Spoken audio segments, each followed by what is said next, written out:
Saudara-saudara, kita buka firman Tuhan di dalam 1 Raja-Raja Fatsal yang ketiga, mulai ayat yang keempat. Pada suatu hari, Raja pergi ke Gibeon untuk mempersembahkan kurban, sebab disitulah bukit pengorbanan yang paling besar. 1000 korban bakaran dipersembahkan Salomo di atas mezbah itu.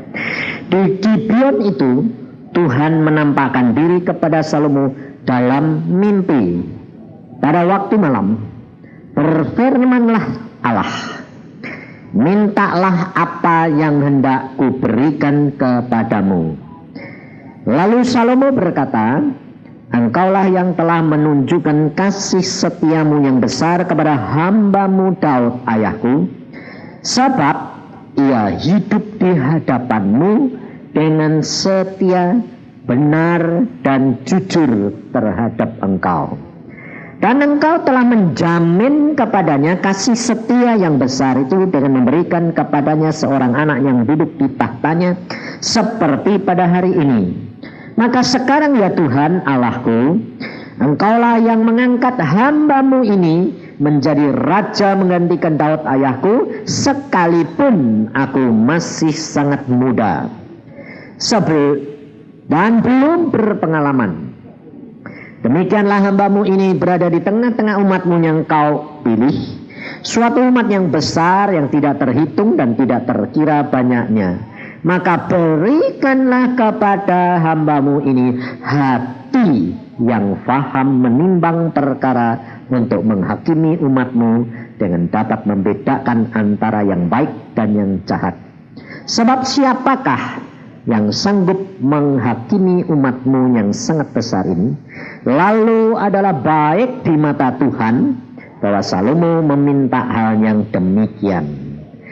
Jadi berfirmanlah Allah kepadanya, oleh karena engkau telah meminta hal yang demikian dan tidak meminta umur panjang atau kekayaan atau nyawa musuhmu, melainkan pengertian memutuskan hukum, maka sesungguhnya aku melakukan sesuai dengan permintaanmu. Sesungguhnya aku memberikan kepadamu hati yang penuh hikmat dan pengertian, sehingga sebelum engkau tidak ada seorang pun seperti engkau, dan sesudah engkau takkan bangkit seorang pun seperti engkau. Dan juga apa yang tidak kau minta aku berikan kepadamu, baik kekayaan maupun kemuliaan, sehingga sepanjang umurmu tak ada seorang pun seperti engkau di antara raja-raja. Dan jika engkau hidup menurut jalan yang kutunjukkan dan tetap mengikuti segala ketetapan dan perintahku, sama seperti ayahmu Daud, maka aku akan memperpanjang umurmu. Lalu terjagalah Salomo, ternyata ia bermimpi. Sampai di sini saudara. Saudara yang kasih dalam Tuhan, saudara, kita sudah membaca firman Tuhan dan suatu kenyataan bahwa Tuhan kita yang diperhatikan itu adalah hati. Hati itu lebih penting saudara. Dunia roh itu ada di dalam hati.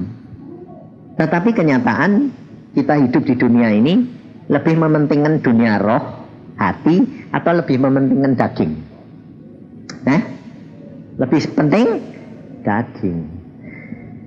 Padahal kalau saudara dan saya tadi baca, Salomo pada waktu dia masih muda,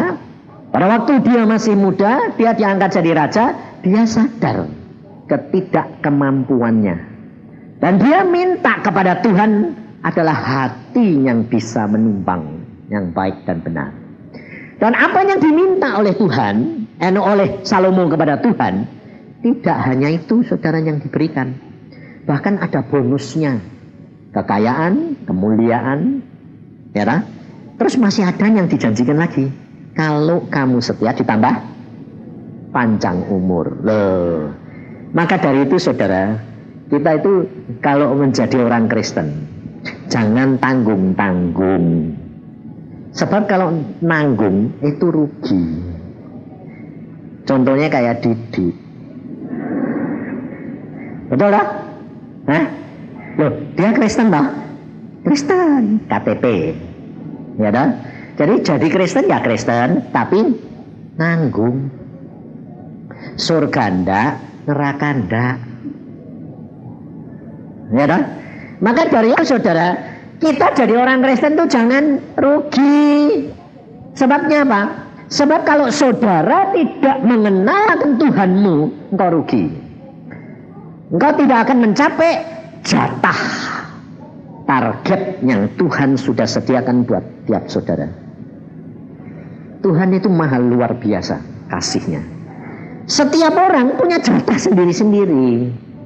Jadi tidak usah ribut. Ada yang banyak yang tanya sama saya begini, Pak, di surga itu nanti sama rata sama rasa enggak ya? Enggak, kok enak. Sama rata sama rasa itu minis itu. Enggak. Sebab Tuhan berkata, ada yang upahnya besar, ada yang upahnya kecil. Iya toh? Kamu mau upahnya gede apa kecil? Yang kamu kepengen apa? Upah besar, kerja kecil.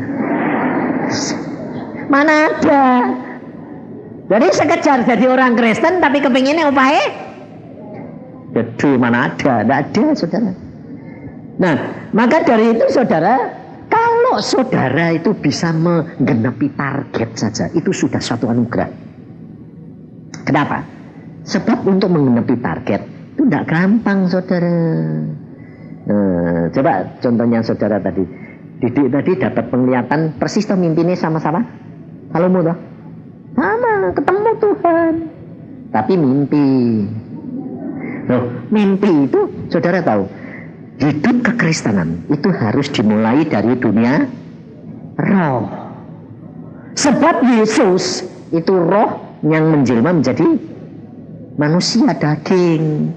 Jadi kalau saudara tidak belajar dari Yesus, saudara tidak akan dapat mencapai target. Sebabnya apa? Sebab saudara ini kebalikan. Saudara dilahirkan dalam roh atau dalam daging? Dalam daging. Saudara dilahirkan dalam daging, tetapi juga dilahirkan dalam roh. Karena sudah bertobat, dipermandikan, itu sudah dilahirkan dalam roh. Jadi saudara sekarang hidup di dalam dunia daging dan dunia roh, dua. Tapi saudara lebih banyak hidup dalam dunia daging atau dunia roh? Daging. Nah, jadi kalau hidup dalam dunia daging itu di dunia atau di surga? Dunia. Saudara ini sudah di kerajaan surga apa belum? Saudara ini sudah di kerajaan surga apa belum? Sudah. Saudara dan saya sudah hidup di dalam kerajaan surga, tapi hidup di dalam kepiye itu? Coba. Logikanya di mana? Hidup di dalam kerajaan surga, tapi 90% hidup di dalam daging. Lalu kamu dapat apa? Nanti masuk surga dulu, ngemper. Jadi jangan kira saudara, kalau engkau tidak hidup di dalam dunia roh, saudara tidak bisa melepaskan ikatan dengan daging. Sebab Alkitab berkata, yang kamu ikat di dunia terikat di surga. Sebab saudara dan saya sudah hidup di dalam dunia kerajaan surga, sehingga Tuhan mengajar saudara, jelmakan roh menjadi daging, jelmakan firman, Roma, roh Yesus menjadi satu kenyataan dalam hidup. Contohnya bagaimana? Apa yang dialami Didik? Dokter bilang tidak ada obat, ya dah? Jadi di dalam daging itu tidak mungkin disembuhkan tuh, tidak mungkin. Tapi setelah dia ketemu Yesus, firman, ngerti? Lalu Yesus berkata apa? Kamu sudah sembuh, tidak perlu obat. Firman Yesus yang berkata, Rema, jelma jadi daging, sembuh. Ngerti tidak? Tapi saudara kerap kali tidak gitu. saudara kebalik. Saudara baca firman, terus saudara senang sesuatu, terus saudara bilang, tak iman. Nah. Betul dah? Ya? Jadi yang kamu imani itu sebetulnya rema atau kehendakmu? Kehendakmu. Sebab apa? Sebab kamu masih hidup di dalam dunia daging. Contohnya anak muda ini. Anak muda ini coba. Waktu Salomo masih muda, dia memikirkan perkara kerajaan. Karena dia diangkat Tuhan jadi raja, dia sadar dia tidak mampu. Dia yang diminta adalah hati yang bisa menimbang.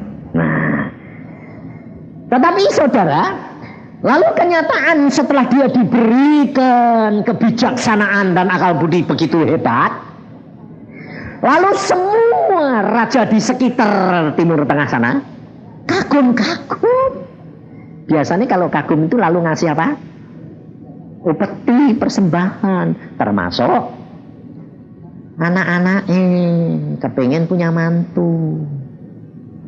Jadi putri-putri raja ini dikasihkan Salomo. Loh, sekarang saya tanya, Salomo itu kepengen enggak istrinya itu 1000? Hah? Enggak, saya yakin Salomo pasti enggak kepengen. Sebab enggak kuat. Kalau digilir setiap hari 1 hari 3 tahun, ya kan bodoh. Loh betul dah. Nah istri kok 1000. Nah ketemunya itu kapan? Kalau digilir setiap hari 1 hari saja 3 tahun, baru ketemu balik meneh. Jadi saya yakin Salomo enggak kepingin toh? Enggak, tapi gara-gara disodori. Karena apa disodori? Kenapa? Karena hikmat, kepandaian maupun kebijaksanaan. Nah, ya toh? Padahal Tuhan janjinya apa? Kamu tidak minta kekayaan maupun apa, tapi aku tambahi kekayaan. Tapi Tuhan tidak pernah janjikan tambah istrinya banyak enggak toh? Tapi sama Salomo diterima. Akhirnya diterima itu kaya harta benda, kaya istri. Betul toh? Enggak ada yang enggak kaya istri. 1000 kok, bayangin. Aku sampai geleng-geleng. Sampai enggak bisa bayangin saya itu. Tuhan, istri kok 1000, punya 1 repot istri. Betul enggak? Menyesuaikan itu repot. 1 jalur. 2 lebih repot meneh ya toh? Cakar-cakaran. Ini 1000 bayangin. Ya pada makan hati. Saudara, gara-gara istrinya banyak, karena berkat yang berlimpah, apa terjadi? Hati Salomo tidak sepenuh hati kepada Tuhan. Maka dari itu akhirnya berkat yang disediakan oleh raja-raja ini menjadi apa? Jerat. Nah, saudara tidak sadar ya? Saudara tidak sadar bahwa hidup kekristenanmu kerap kali itu kamu kejerat dengan apa yang kamu kira itu berkat. Maka dari itu saudara, kita harus menjaga apa? Motivasi hati kita yang tulus terhadap Tuhan. Kalau saudara tidak menjaga motivasi hati, pasti jalanmu menceng. Nggak mungkin. Kenapa? Karena Tuhan berkata di dalam Yohanes 15, firman-Ku yang membersihkan kamu. Jadi kalau saudara dan saya kurang membaca firman, pasti menceng. Kenapa? Karena kita itu selalu cenderung selalu berbuat dosa. Menyenangkan hati atau menyenangkan daging? Daging, saudara. Lah, coba tanyain sama Didi. Didi tadi tidak cerita. Dia gara-gara ke Jakarta, terus kurang pergi ke gereja, perginya ke disco, ya nah? Karena apa? Karena bergemerlapan di berkat-berkat itu yang Tuhan berikan. Kira-kira kalau dia tidak punya duit ke disko ngapain? Betul tidak? Jadi hati-hati saudara. Tapi kalau saudara dan saya menjaga hati, Tuhan itu semua disediakan saudara. Berkat itu gampang, tidak masalah buat Tuhan. Sebab kalau kamu minta hati kepada Tuhan yang benar, motivasi hati, semua disediakan. Lihat, Salomo minta cuma hati, menimbang, ditambahi kekayaan, kemuliaan. Tetapi saudara dan saya mengerti firman, belum jaminan. Salomo mengerti firman. Bahkan dia sendiri mengatakan dalam karangannya. Coba kita baca di dalam Amsal. Di dalam Amsal itu karangan dia saudara. Dia berkata begini, di dalam Amsal 22 ayat yang keempat. Dia berkata begini, ini karangannya dia sendiri. Ganjaran kerendahan hati dan takut akan Tuhan adalah kekayaan, kehormatan, dan kehidupan. Loh, luar biasa toh? Dia tahu, dia ngajar, dia pengkhotbah. Loh, pengkhotbah itu karangannya siapa? Salomo. Tapi dia sendiri jatuh. Ngerti saudara? Makanya saya bilang, kamu saudara itu harus berdoa untuk hamba-hamba Tuhan. Karena hamba-hamba Tuhan itu susah masuk surga. Kenapa? Karena bisa ngomong tapi tidak bisa melakukan. Makanya kalau hamba Tuhan itu ngajar saudara gini-gini, Tuhan Yesus bilang apa? Ini dipegang. Jangan malu bilang hamba Tuhan itu gini, pasti benar. Belum tentu. Tuhan Yesus bilang apa? Pengajarannya dengarkan, tapi perbuatannya jangan. Tapi saudara selalu kalau hamba Tuhan ngomong gitu, saudara pikir perbuatannya sudah pasti gitu dah. Salah. Makanya Yusuf ini pernah ngomong gini. Waktu ada orang itu masuk surga sama Petrus, tadi Didik kan ketemu Petrus, sama Petrus disalami. Tapi waktu hamba Tuhan masuk surga, dirangkul, diciumi sama Petrus. Lalu orang-orang yang di surga bilang ini, Petrus, kamu tidak adil dong. Saya masuk surga kok cuma mbok salami. Kalau hamba Tuhan kok mbok cium-cium sih, rangkul-rangkul. Petrus jawabannya apa? Kamu tahu, kalau kamu itu masuk surga itu biasa, percaya masuk. Tapi kalau ada hamba Tuhan bisa masuk surga, itu ajaib. Sehingga kalau ada hamba Tuhan bisa masuk surga, waduh, Petrus setengah mati. Makanya ada Sandi Sundarsing dapat penglihatan. Penglihatannya begini. Pada waktu Sandi Sundarsing itu masih hidup, dia dapat penglihatan. Dia kenal seorang hamba Tuhan yang masih terkenal di Amerika. Tapi pada waktu dia punya jemaat banyak, dia terkenal sekali. Dia pada waktu masuk surga tidak terbuka pintu surga. Sandi Sundarsing geleng-geleng, Tuhan, itu kan hamba Tuhan terkenal di Amerika. Tuhan mesem aja. Kenapa? Dia masih terikat dengan hal-hal duniawi. Maka dari itu saudara, kamu harus sadar, yang dipentingkan oleh Tuhan itu hati, bukan pikiranmu, bukan daging. Kalau engkau cinta Tuhan, Tuhan tahu hatimu, segala sesuatu keinginanmu dicukupi, diberikan. Tapi saudara harus belajar mengerti caranya bagaimana menyenangkan Tuhan, hatinya Tuhan dulu. Jangan kamu punya kesenangan didahulukan, dahulukan Tuhan. Jangan kayak anak muda kalau mau Tuhan berikan aku jodoh. Sembayangnya sudah baik, langkah pertama ini sudah baik. Tuhan, jodohku mana ya? Baik atau sudah tahu? Tanya itu baik. Tapi selanjutnya bilang apa? Milih. Itu tuh. Nanti kalau dia sudah ketemu seneng, baru itu ya Tuhan. Nah, kalau sudah itu ya Tuhan, lalu dicari firman. Wah cocok, tak imani. Lalu nanti kalau sudah kawin, lalu sudah jadi, tak cocok. Lalu jawabnya bilang, Tuhan kok ngasih kok gitu, kurang ajar enggak? Lalu Tuhan bilang, yang ngasih kamu, yang ngasih dia sama kamu itu siapa? Nah dulu aku kan sudah minta daripadamu. Memang kamu minta, tapi itu bukan kehendakku. Ngerti kamu? Saudara dan saya kerap kali melakukan pekerjaan Tuhan, tapi saudara tidak melakukan kehendak Tuhan. Beda enggak? Melakukan pekerjaan Tuhan itu lebih gampang daripada melakukan kehendak Tuhan.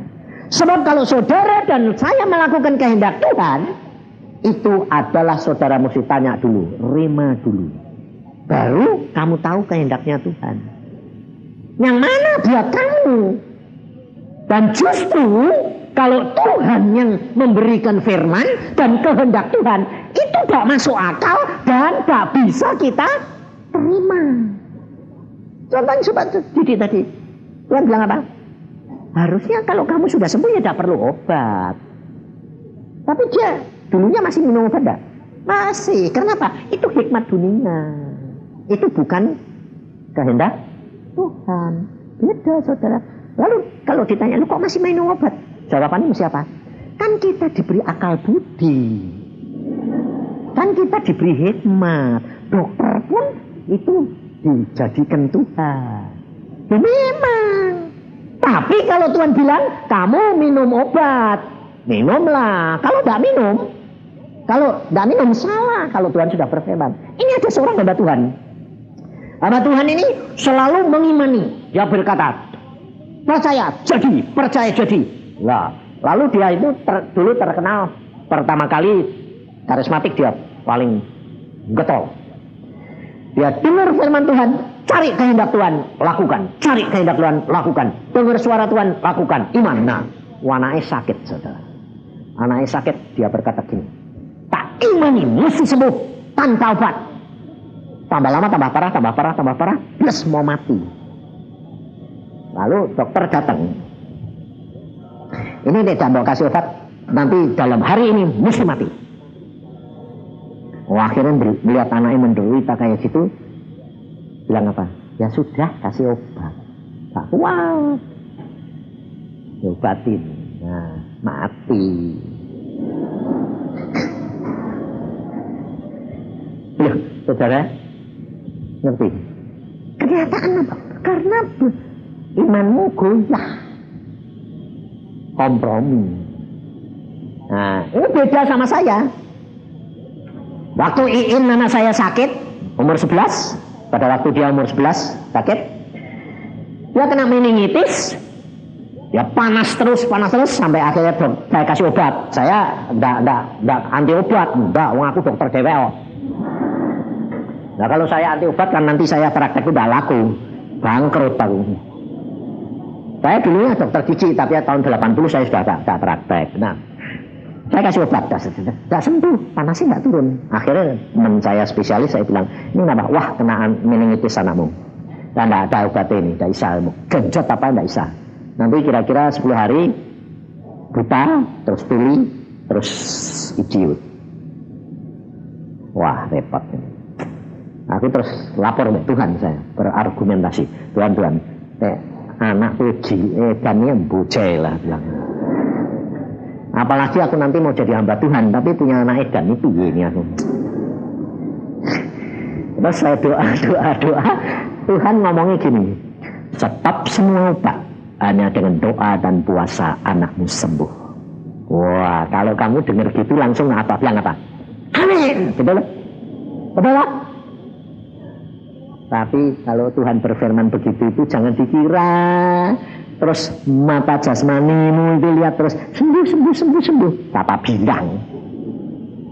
Maka dari itu saya katakan alami secara pribadi, kenali Allahmu secara nyata. Nanti kamu akan tahu jalan-jalannya Tuhan luar biasa. Waktu saya bilang sama istri saya, stop semua obat.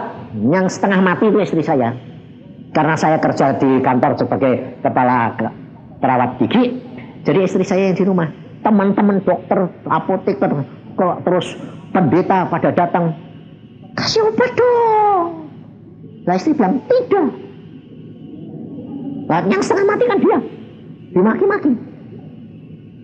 Iman nggak iman, tapi jangan nggak pakai akal.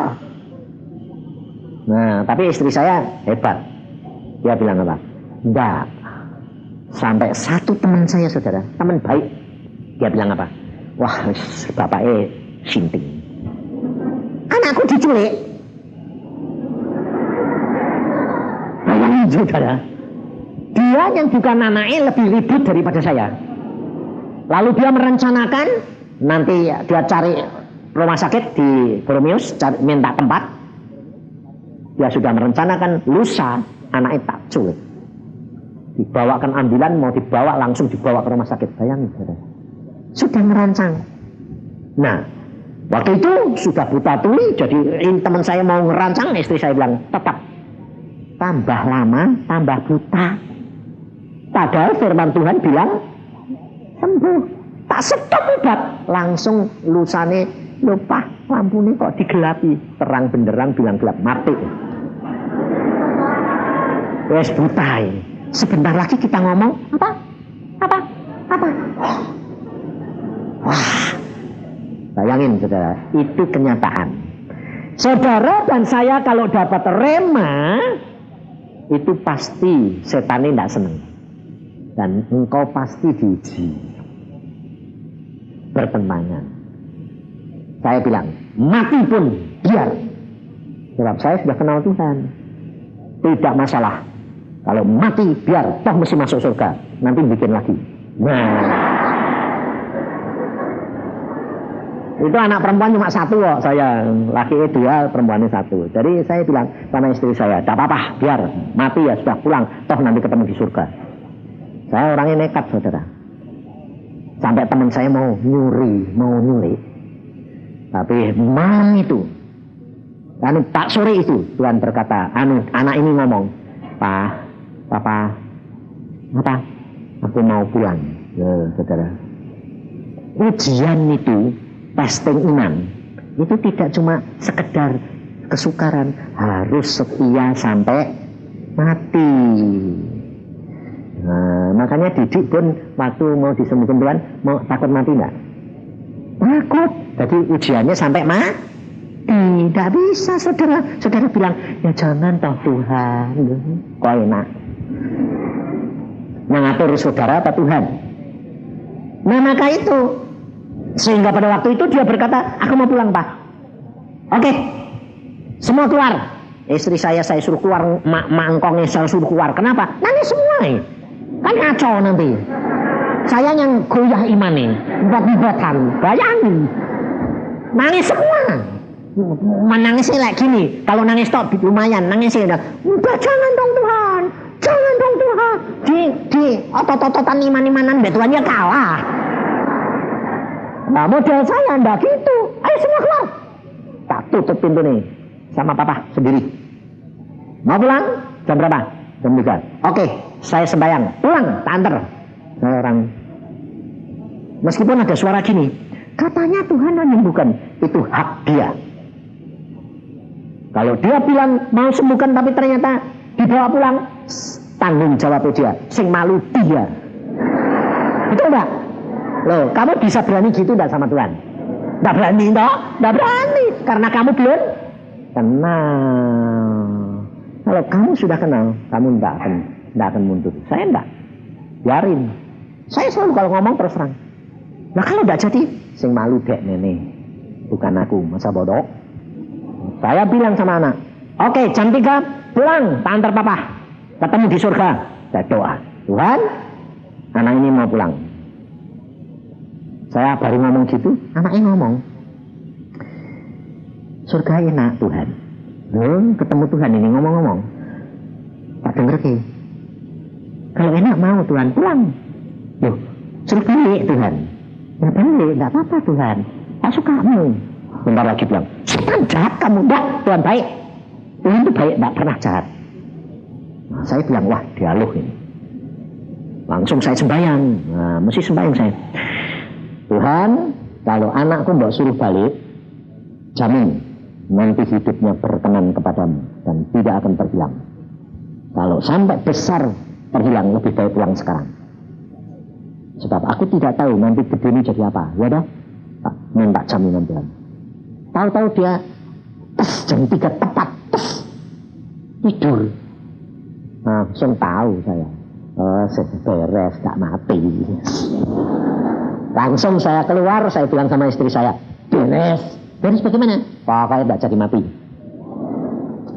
Wah, tapi tidur, belum ada apa-apa saudara. Maka dari itu, hidup dengan Tuhan itu mesti langkah demi langkah. Jangan mikir-mikir yang terlalu jauh. Saat itu terus tenang, sudah tidur terus ini, gak bangun-bangun. Dari jam 3 sore sampai jam 2 malam. 12 terus. Tapi dilihat, oh gak mati. Napas, tenang tidur. Aku bilang, biarin tidur, gak apa-apa. Jangan dibangunin, gak apa-apa. Jam 11 malam Tuhan ngomong sama saya. Kumpulkan semua, sembahyang semua. Kumpul sembahyang. Lah, kalau punya masalah, sembahyangnya kan ngotot toh.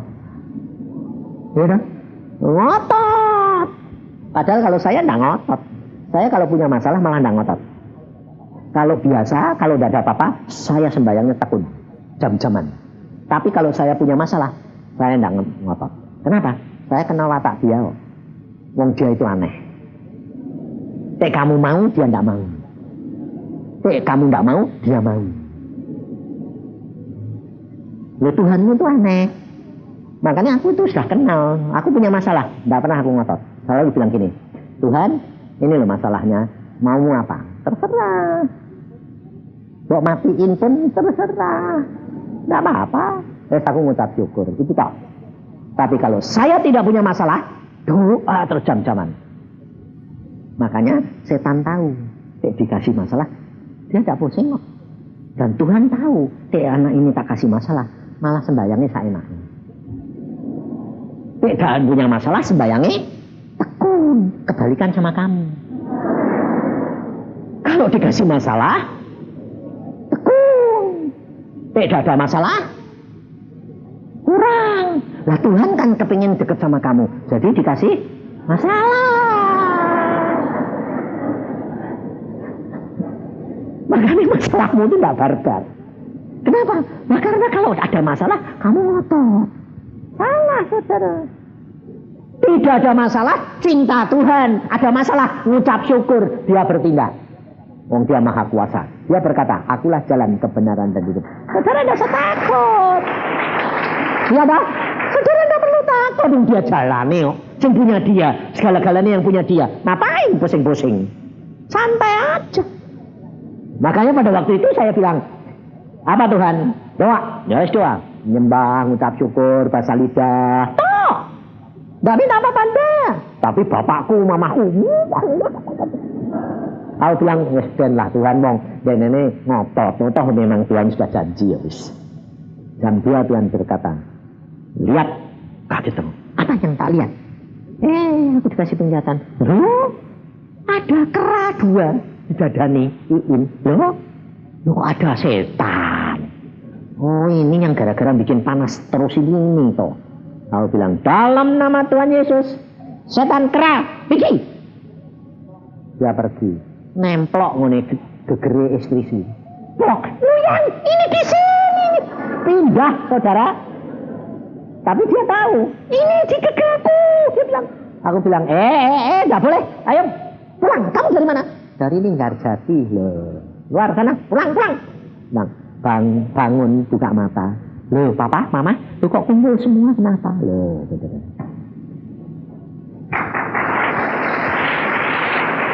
Sembuh. Saat itu sembuh total. Nah, besoknya temanku datang bawa ambulan. Saya masih di kantor. Dia bilang gini, mana Iin? Mau tak bawa ke rumah sakit? Anak keluar, ada apa Om? Bingung dia. Hah? Kamu sudah sembuh? Sembuh dah? Yang rusak kemarin? Iya, baru tadi malam Om. Baik kok. Saudara, tapi Tuhan tidak ada barangnya.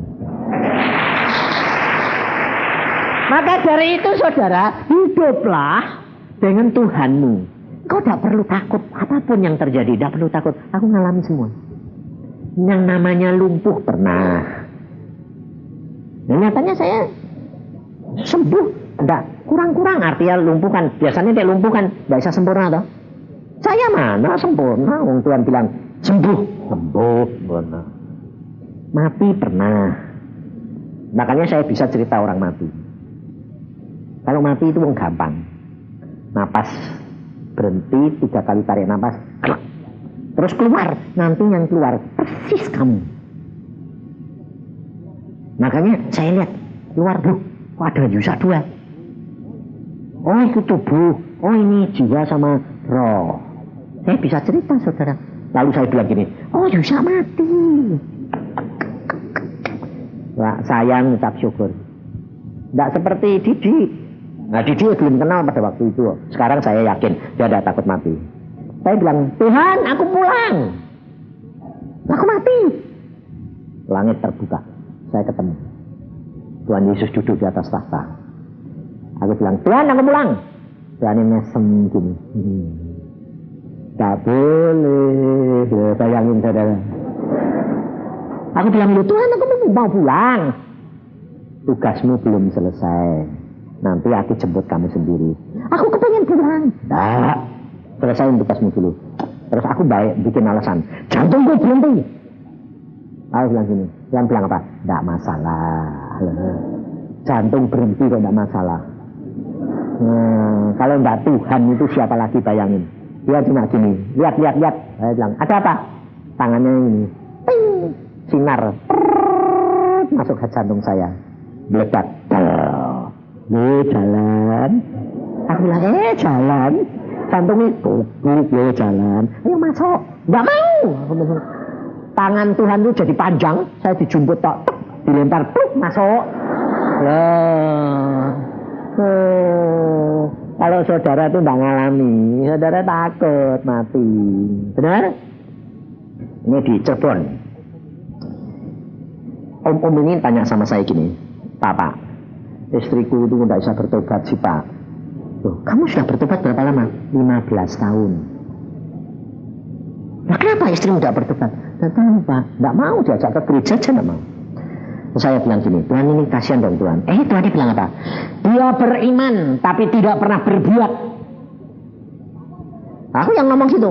Kamu punya iman, percaya tapi tidak pernah berbuat. Lalu dia tanya, dalam bidang apa?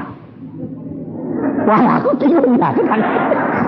Aku ya bilang, lah Tuhan tanya ini loh, dalam bidang apa? Suruh lakukan. Lakuin apa Tuhan? Oh, kamu ini mau istrimu bertobat tak? Ya. Baik, praktek. Iman dan perbuatan. Ya, baik. Apa saja tak lakukan Pak? Ya. Mulai malam ini kalau tidur, kamu lihat, kamu tidur sama istrimu toh? Ya. Lihat istrimu kalau sudah tidur, rangkul. Jangan sebelum tidur. Nanti dia nolak. Sudah tidur rangkul. Rangkul terus kamu ngomong dalam hati, dalam nama Tuhan Yesus bertobat. Tapi jangan keras-keras. Nanti mencelat nanti. Kamu bilang dalam nama Yesus bertobat. Dalam nama Yesus bertobat. Pelan-pelan dalam hati. Lakukan tiap hari. Nanti dia bertobat. Saudara tahu? 15 hari kemudian. Cuma 15 hari loh. Kok ditunggu 15 tahun? Dia mau ke gereja minggu-minggu. Istrinya tanya, "Loh Pak, mau kemana?" "Mau ke gereja." "Aku ikut." Aneh enggak? Sampai dia, "Nah, mau ikut?" "Ya." "Kenapa?" "Aku mau bertobat." "Kenapa, Ma?" "Karena Papa mulai 15 hari yang lalu berubah."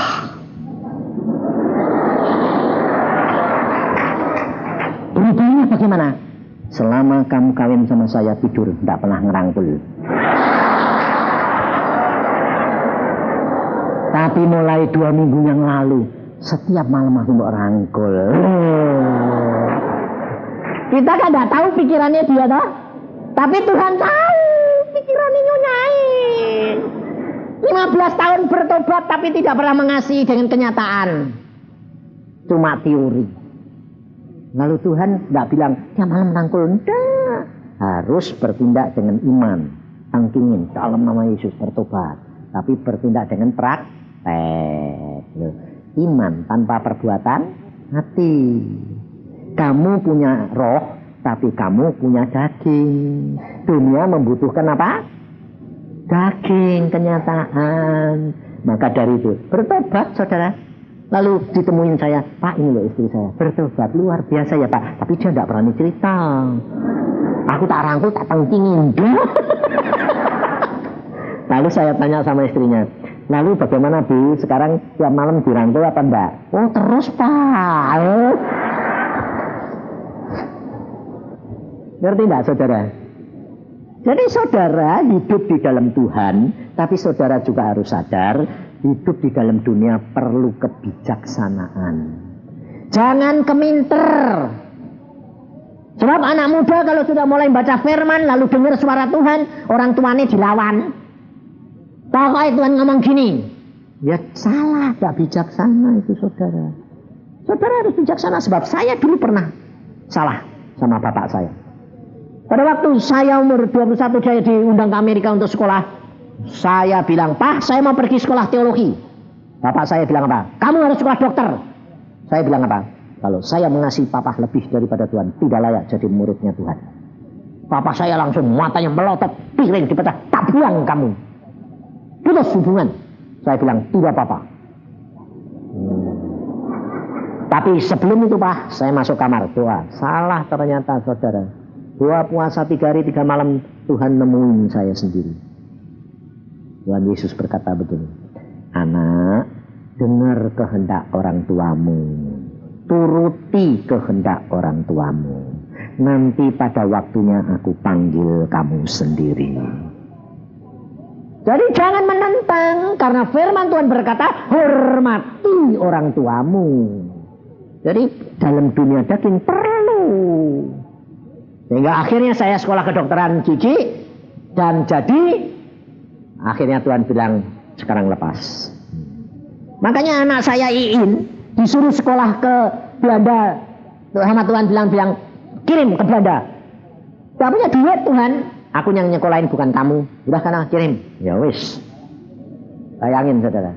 Saya kirim, saya gak punya duit. Tapi saudara tahu, saya bilang oke. Ada orang datang ngasih 1.200 US dollar. Saya bilang, loh Tuhan luar biasa. Lalu Tuhan berkata apa? Beli tiket, langsung beli tiket saya. Beli tiket, tidak ada, penuh semua. Tidak ada Tuhan. Pulang saya naik mobil. Saya naik mobil pulang di tengah jalan ini. Tuhan ngomong lagi gini, ada. Coba bayangin, logikanya di mana? Yang tahu ada itu Tuhan atau yang ngurus travel? Daging travel, tapi Tuhan itu luar biasa. Ya ini Tuhan yang punya travel bilang nggak ada, kamu bilang ada. Balik aku, nemuin direkturnya. Pak, saya mau terbang ke Belanda. 2 orang, saya sama anak saya. Nggak ada tiket, ada. Langsung dia bilang gini, loh, yang bilang ada itu siapa? Lah saya ya bilang loh, bapakku. Bapakmu siapa namanya? Lah saya yang ngomong, yang di surga. Lalu dia bilang apa?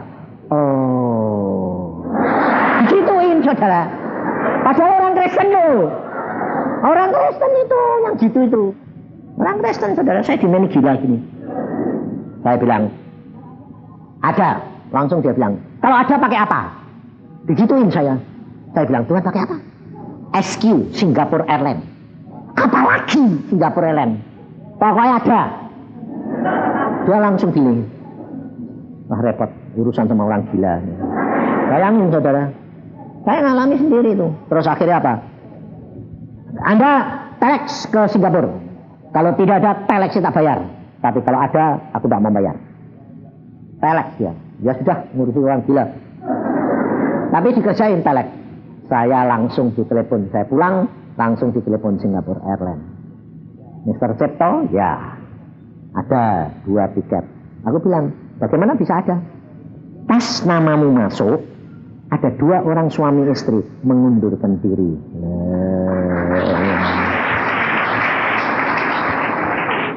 Tuhan itu hebat toh.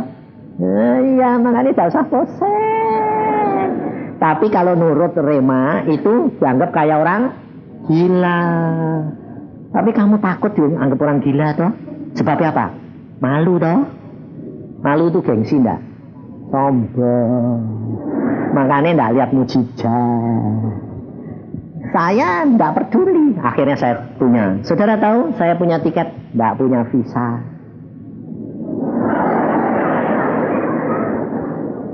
Sebab sebelum dapat tiket harus tiket dulu baru visa, saudara. Zaman itu beda. Jadi tiket bilang tidak ada, sedang diurus ke sana. Tuhan bilang kamu pergi ke visa. Saya datang ke kedutaan. Pak, saya mau pergi ke Belanda. Saya bilang apa Tuhan? Bilang turis. Kalau bilang studi nanti susah tanyaannya. Turis. Bapak sudah punya tiket? Belum. Tidak boleh Pak. Tunjukkan tiket dulu. Saya sedang urus. Tapi tidak ada. Sudah dijanji sama travel. Sudah, tapi tidak belum ada. Tidak boleh Pak, harus tiket. Ya sudah toh. Aku bilang Tuhan tidak salah dulu ya. Tidak boleh kok. Keluar saya, duduk. Berdiri, mau keluar. Duta besarnya keluar. Lihat saya. Yusa. Dipanggil. Saya tidak kenal dia kenal aku. Pak Yusa. Aku ya bilang, tak pikir sopo gitu ya, tidak ngerti aku. Halo, loh, kamu mau apa? Saya mau minta visa, tapi belum punya tiket, barusan diurus. Langsung dia bilang sama pegawai yang nolak saya tadi, untuk orang ini bikin kasih visa. Kalau tidak punya tiket kedutaan berikan dia. Aneh dah. Aneh nurut Tuhan dulu, aneh-aneh. Makanya ikut Tuhan tuh lumayan, ngeri-ngeri sedep. Tengah debi daging ngeri, tapi jalan selalu dibuka. Tuhan luar biasa. Enak dah, sampai di sana jeblet, saudara tahu. Sama Iin bingung aku. Aku bahasa Belanda tidak bisa, bahasa Inggris tidak bisa. Lalu waktu diperiksa di airport, tidak boleh dua-dua saudara, satu-satu ditanyain. Wah, Iin bilang gini, Pak, nanti ditanyain aku tidak bisa Belanda, tidak bisa Inggris. Aku ya tidak bisa. Nah terus piye Pak? Jawab piye? Tidak usah jawab. Nah terus piye? Ikat. Kamu karunia lidah, Papa karunia lidah, ngomong dalam nama Yesus, tidak boleh tanya. Kita karunia lidah loh. Giliran saya, depan saya suami istri. Satu-satu. Saya tidak peduli. Selesai saya maju berdua. Tak tengking, jangan tanya. Tidak dilarang tuh. Tak kasih dua-dua. Tok. Bayangin saudara. Tanya saat kecap saja. Kenapa? Tuhan ngerti aku tidak bisa. Masuk. Waktu saya sampai temu anak Pak Tony, Jeffrey bilang, Om, wah Tuhan luar biasa Om. Kenapa? Om datang, peraturan sekolahan dirubah. Ada panitia penerimaan mahasiswa Indonesia. Tidak usah bawa apa-apa, langsung lapor, semua diberesin mereka. Tuhan luar biasa saudara. Sampai saya bilang, wah Tuhan, timingnya itu pas semua. Lalu pada saat itu, saya ditanya Pak Polisi. Saya bawa mahasiswa supaya nerjemahin udah bisa apa-apa. Tanya, mana sponsor? Aduh, tidak punya aku. Sponsornya harus punya gaji 4.000 gulden. Siapa yang mau jadi sponsor? Waduh, aku bilang, Tuhan bagaimana? Aku sudah sediakan sponsor. Nah, santai dah, santai aja. Tapi tidak ngomong, siapa? Tidak ngomong. Makanya jangan kaget ya Tuhan. Kalau Tuhan jangan ngomong itu dia tidak ngomong. Terus apa yang terjadi? Tuhan bilang, kamu pergi gereja. Jauh saudara, di gereja bahasa Belanda. Lah aku punya Tuhan, wong gereja Indonesia ada kok Belanda. Aku kan gak ngerti. Nurut wae ya wis. Ada gereja Belanda aku ya kayak kera atau ya dikelek ati telu bae. Ternyata saat jam itu perlunya apa saudara? Supaya saya ke gereja itu ketemu bekas teman saya dokter gigi yang dari Indonesia pindah ke sana. Si Venki. Pak, kok di sini Anda? Ya, saya mau nyekolah ke anak. Oh, saya tahu, kamu butuh sponsor toh? Saya sponsormu. Luar biasa enggak Tuhan itu? Sudah begitu, dia tempatnya di Dordrecht.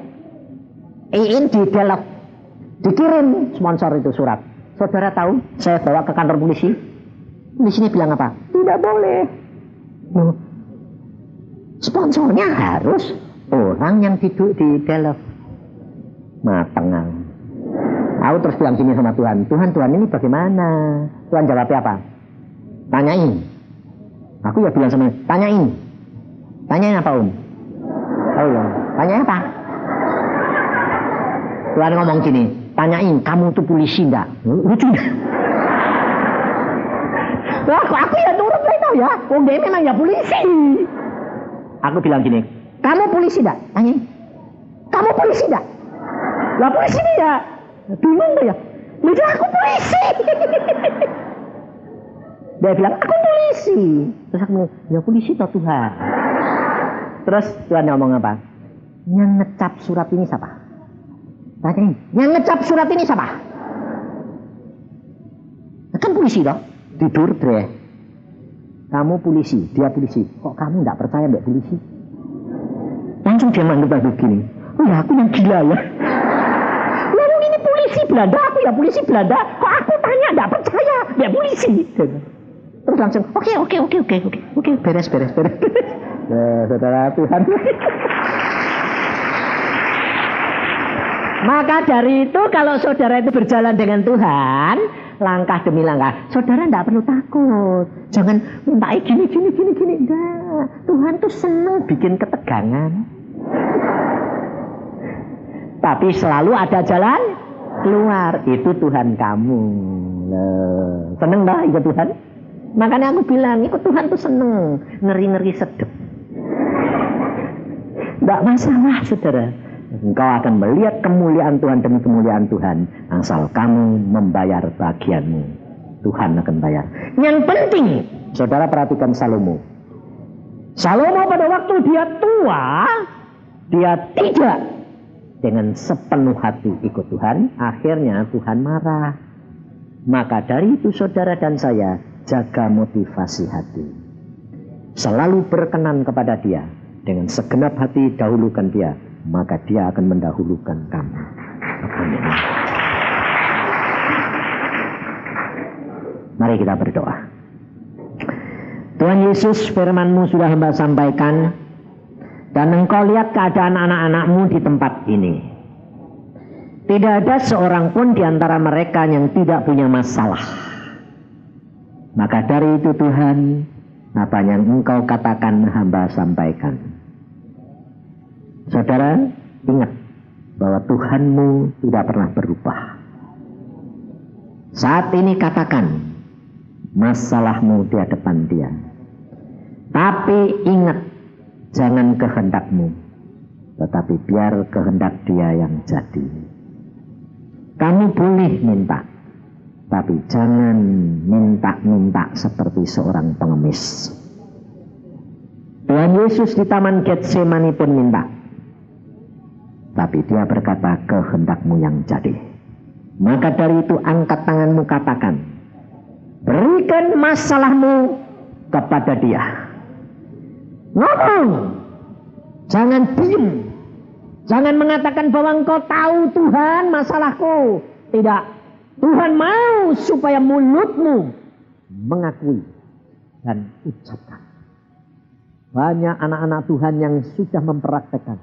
Ucapkan masalahmu di hadapan dia. Katakan. Dia mendengar, dia akan menyelesaikan. Bapak, hambamu mengucap syukur. Sekarang tiba waktunya engkau dengar setiap masalah anak-anakmu. Hamba tahu bahwa engkau pasti mendengar. Dan hamba tahu engkau sudah menyediakan jalan bagi anak-anak. Tidak ada sesuatu pun yang tersembunyi. Yang sakit, masalah keluarga, masalah keuangan, masalah jodoh, masalah damai sejahtera, masalah sekolah. Engkau tahu tidak ada masalah kepandaian, kepintaran, kebodohan. Tuhan, engkau lihat anak-anak. Dan aku percaya engkau sudah catat doa-doa mereka. Terima kasih Tuhan. Hambamu percaya engkau mendengar. Engkau mendengar. Percayalah saudara, katakan kepada dia, Tuhan, aku mengucap syukur karena engkau sudah mendengar segala permasalahanku. Dan aku percaya engkau pasti menjawabnya pada waktunya. Terima kasih Tuhan, karena engkau Allah yang maha tahu yang terbaik buat aku. Terima kasih Bapa akan kasih sayang dan setiamu. Mari kita berdiri saudara. Berterima kasihlah. Terima kasih Bapa, katakan. Terima kasih Tuhan akan kasih sayang dan setiamu. Hambamu percaya engkau menerima. Terima kasih, ucapan terima kasih anak-anakmu. Dan hamba yakin engkau sudah menerima semua dan engkau segera akan melaksanakan jalan keluar yang engkau sudah sediakan. Kasih karunia yang daripada Bapa dengan pimpinan Roh Kudus dan pimpinan daripada Yesus Kristus menyertai engkau. Tuhan berkata saudara, jangan takut, jangan khawatir, aku menyertai engkau. Terima kasih Tuhan. Haleluya. Setiap orang katakan amin.